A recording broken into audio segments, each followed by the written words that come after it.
we are here, and I'm about to do this video by myself because he's coming down with a cold, and I'm surely not getting one. But there's no and time he doesn't want to cover to his stop. mouth. We have to work. So Let's go. we're going to be going through with These this people video. need this information. Okay, so we are talking about all the questions that you need to know. I'm doing it by myself. Of What you is need the first to do. thing you need to do if you're thinking about selling your business? What is it? Tell them. What do they need to do? Okay, well, the first thing you need to do is not get sick. And do That's vitamin C, first of all. vitamin C, okay.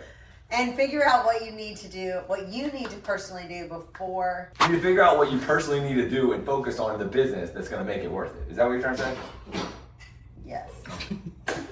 All right, so the first place to start is what retirement resources do I already have in place? Because if you have to have a certain number before you can retire, and we can't retire on that amount of money, then that's a problem, right? Okay, yeah. So that's an issue. So That's a big deal. People go to sell a business and it's not enough to take them all the way through, so they're going to have to figure out if they're going to start something new. And at the same time, if they're assessing it, if they're going to stay in that business for 20 more years and it's never going to reach that number, it still could be the right time to sell, couldn't it? I mean, yes. Sell it because it's not going to get you where you need to get to. Yeah, so first thing you need to know is, how do I know if I can afford to retire after selling? Yeah, I mean, so you need to compare your retirement income. You're going to have to add on some inflation and some other things like that that are taken into considerations. And so then you got to figure out what you're going to do with that money to invest it and get a rate of return that can cover your lifestyle.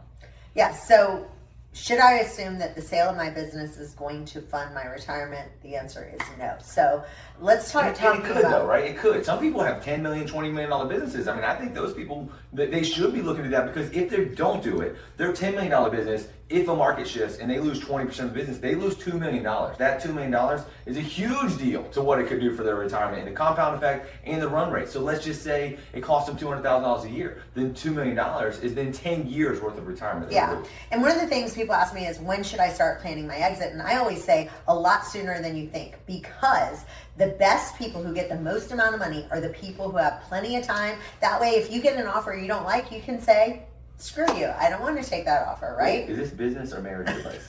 I'm just kidding. So let's talk about the biggest reasons that owners sell, right? And a lot of times people just think it's retirement, but it's not. It's also because you're burnt out, because you're bored, because your health has really gone bad, because you get a divorce. I told you. You know, so the only one of those that I just described, right? Boredom, health, divorce, relocation, are not something that you plan for usually. You know, you can't control it. So you need to have your business ready to sell at any time, right?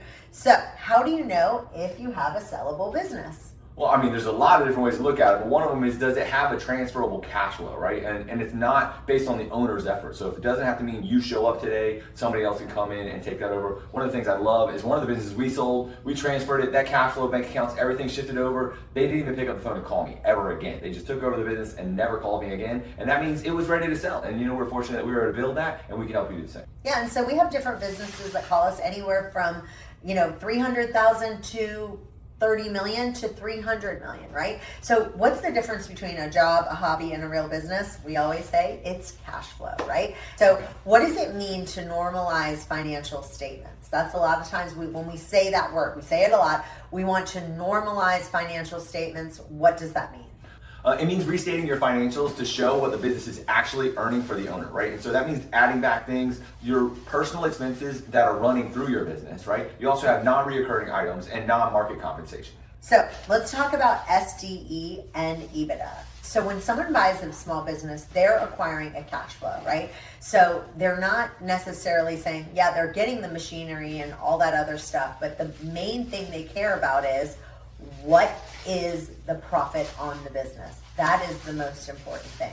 Yeah, I mean, the main thing in that is really your ROI, right? On your investment and on your energy, right? So if I go in and I buy a business, I want to make sure that whatever time I'm going to apply, even if that means filling the roles of all the pieces that are missing, or it means putting in money or adding money to marketing to drive up the amount of money coming in from the business, those are the kinds of things that really matter to a buyer. They matter to me. I know they'll matter to the buyer. So you should really pay attention to those. And a lot of times people say, well, I know I didn't make good money on this business, but the next buyer has so much potential.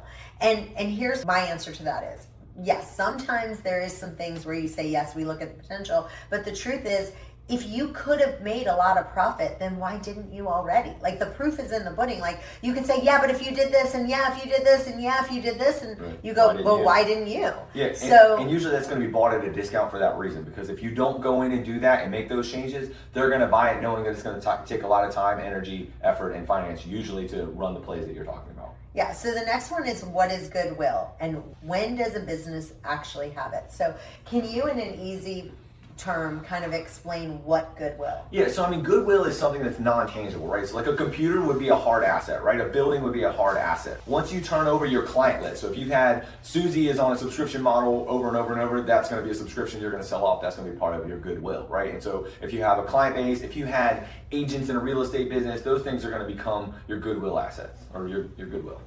Oh, hold on. Hello? Oh, gotta go.